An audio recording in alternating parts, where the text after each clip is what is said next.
Hey, what is going on YouTube? Aaron here. We are in the Drake. Just a beautiful looking ship. Should be an absolute tank of a heavy cruiser. And it is to a certain extent, but guys, I'm going to be honest. This ship is just not working for me. I want it to work. I actually, instead of buying the Sengjong, I bought this thing. You guys know I'm running out of silver, so we're having the silver grind issues, as most of you guys are. But I wanted this thing to just be so good, and it's not bad. She's just not working as well as I thought she would. Now that being said, we do get a fantastic game here, so make sure you guys stay till the end. It's also last night was a little bit of a frustrating night for me, just a lot of lopsided games, and I feel like RNG was trolling me. But that's how Legends is sometimes. I'm not gonna blame the ship. I probably didn't play the best last night, but that being said, I still think this ship is fairly mediocre, in my opinion. Now, I've had a lot of people say, well, yeah, you don't need to bow tank and different things like that. The ship has terrible kiting angles and very weak armor. Now, bow tanking everything with a 25 millimeter nose, which this ship does have, is not going to work out. We actually do get fortunate in this game. There is this gearing here who sets us a smoke screen and then goes and spots. Guys, if you have a player who knows what they're doing, it makes the game so much more enjoyable. We also do have a familiar face on our team, none other than Roger himself, Mr. BB Veteran 63. He is a great dude, a great player, and helps us get this win. So we have this Carnot spotted out here. The gearing set us a smoke screen, and he's going to spot. Fantastic player. Now, one thing we do, you want to be cautious of when you're in a smoke screen like this in a cruiser with terrible acceleration that the Drake has. This thing is just, it has the worst acceleration, I think, of any ship, truly, is if a destroyer gets in our smoke firing penalty. Now, I think our smoke firing is 7-3, but because our gearing went out in spot, that Kleber is now detected, and we know that we are safe to shoot in our smoke screen. But because that Kleber is spotted and, a dangerous threat to our gearing, we want to take a shot at him. We're going to wait for him to make his move, and I think he does here. You kind of just lead those shots hoping that RNG does its thing, and it actually does. We get a fire right on the tail section and take out his rudder, which should be permanent. Now, I'm telling Mr. Popeye here, who I've seen in a few games, to get back because the Kleber's on permanent damage con, and we want him to live. So we actually get him on the or permanent fire, not permanent damage con there. We get the fire and we get the kill. And here, Mr. Popeye, I love you, dude. I just wish you would have gotten back. That Carnot actually gets a great shot on him, and I think he's on fire there. So GG's to him. Thank you for the smoke screen. It did help us get a good amount of damage here. But after shooting the destroyer, which you should always do, we focus our attention on the next available target, and that is the Yamato. Unfortunately, this game is capture the base, and I don't know why Wargaming, if they played their own game, they would know that capture the base is very boring and promotes bad play. But regardless of that, we don't have much else to do besides DPM. And the Drake is decent. You've noticed we've gotten 3 fires here.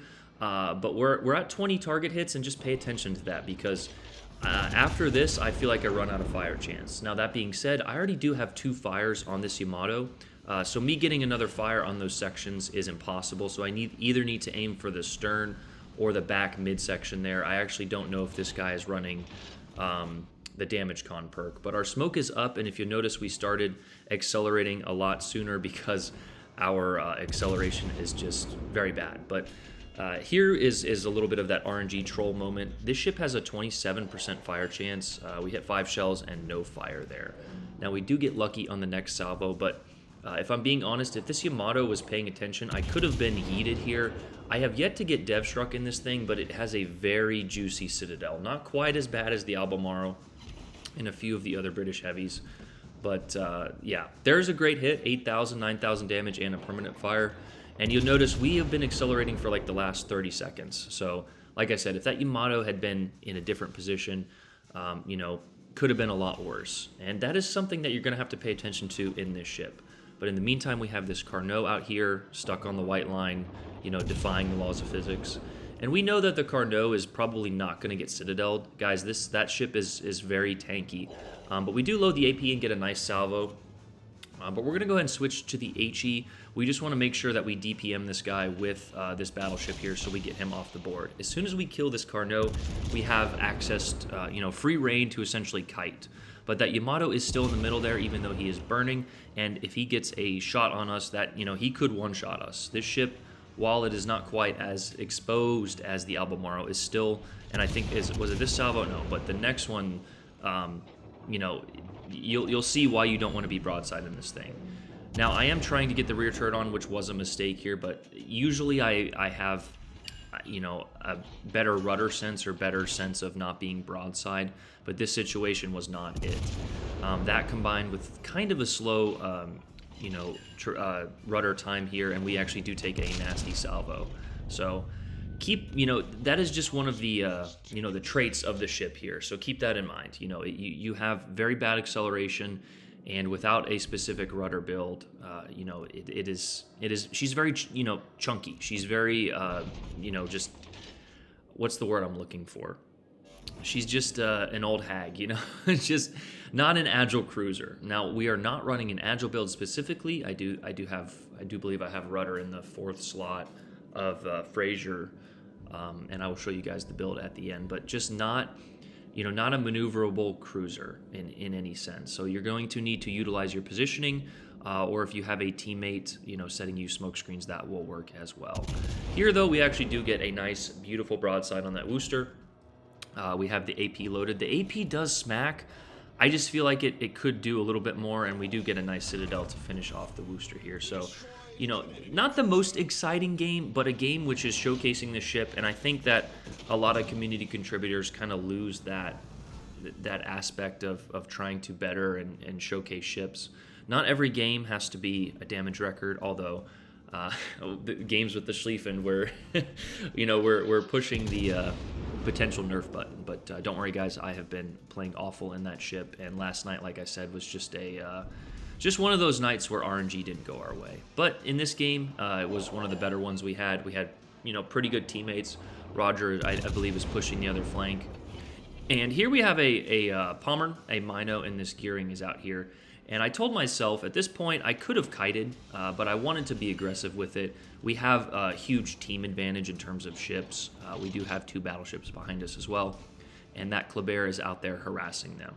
Now, this does kind of, this is the part of the game where RNG, I think, just ultimately trolls me, because I had some beautiful salvos, I'm not going to lie, and again, another salvo without a fire. I feel like this thing should be getting, especially with 6 hits, should be getting a fire on every salvo. Now, we don't know if that Pomeran was on damage con or not, but regardless of that, we're going to keep shooting his superstructure and keep the HE loaded here. We do have that Mino spamming us, and there is 2 hits and 7 hits, no fire, and 5 shatters. So, again, just trolled with the RNG. Now, we do know that these guns are 234 millimeters with quarter pen, so they should not be shattering on a lot, but regardless of that, here the gearing pops up, and we're going to try and shoot him.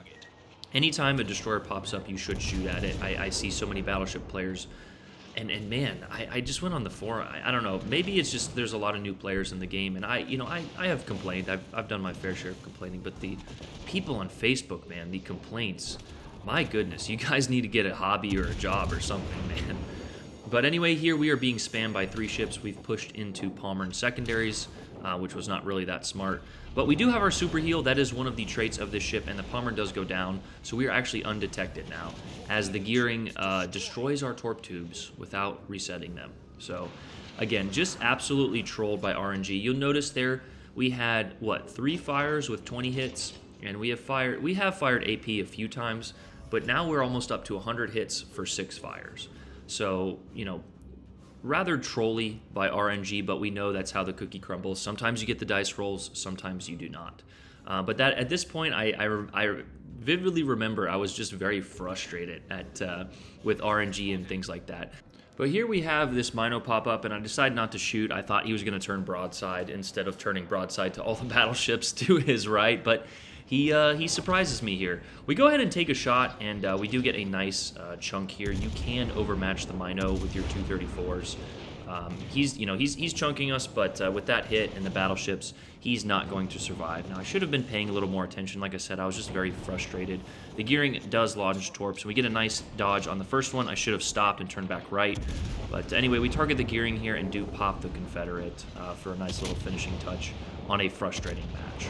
Like we mentioned, a pretty mediocre game, but any game where you get a Confederate, you are doing your job, especially in a cruiser. The Confederate medal to me is one of the more important medals because that means you shot multiple targets. High calibers are cool, they are fun, but that just means, some people can damage chase. I saw Hayate yesterday who was just damage chasing, not even thinking about doing his job. He avoided the cap. He avoided going after DDs just to torpedo battleships. He got a high caliber, and in his mind, he probably thought he did a good job. So a Confederate medal to me is more important. But yeah, that was the game, ladies and gentlemen. Fairly average, kind of like the ship, in my opinion. Maybe I just don't have the right build, and we will go over that in a second. But the Drake, to me, could have been a lot better. It does not have radar. I don't know why.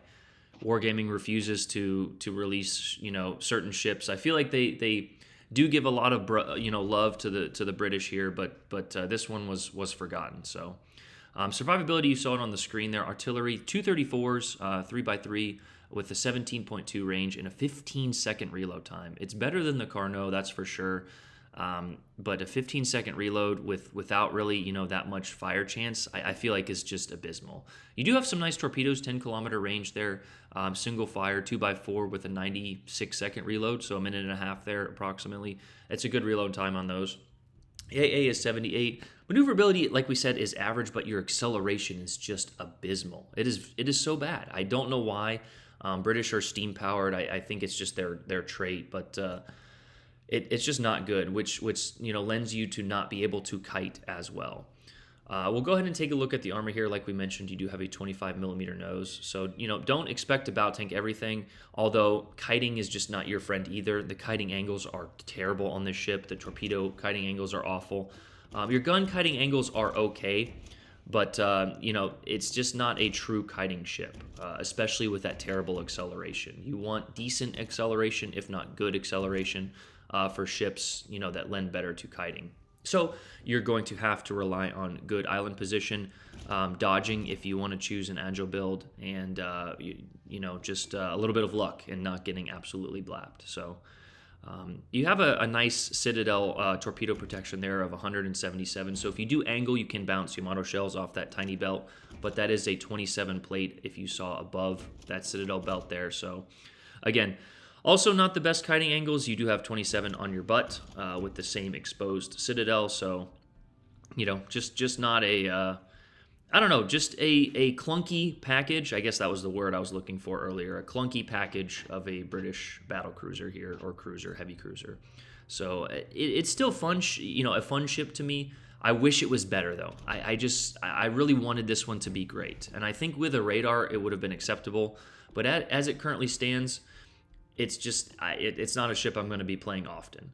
Here is our build. It's kind of just a hodgepodge build at the moment. I do probably need to tune in a bit, a better build. Beyond range, igniter, punch through, and what is that? Steer clear, whatever, the rudder perk here. And here are my modules. We also had refill station on that build. I probably need to add fixated. I tried to use the AP a lot and it just wasn't working. That being said, here are your consumables. You do have sonar, which is nice, a super heel, and a plane. I wish this thing would have came with radar. I think it would be perfect with radar, but without it, you just lack that utility that I really think you need for the slower reloading 15-second guns and weak armor. Now, you do get the torpedoes, but yeah. So that is the Drake, ladies and gentlemen. I hope you guys enjoyed it. A fun ship. It will be decent. I think it is, maybe in line for a buff later down the road, but a good first look video. We'll try and get a much better replay for you guys, like a 200K high caliber game. But I like to show you guys these mediocre-ish replays. And that being said, we scored, second on the leaderboard with 2300 XP. So a good game, that combined with the Confederate, meaning we shot a lot of targets. We did our job in a cruiser. And if you can do your job in your ship, you should be having a lot better experience in Legends instead of chasing damage or being useless. So that is the video, guys. Hope you guys enjoyed it. Let me know what you think down below. Aaron out. Peace.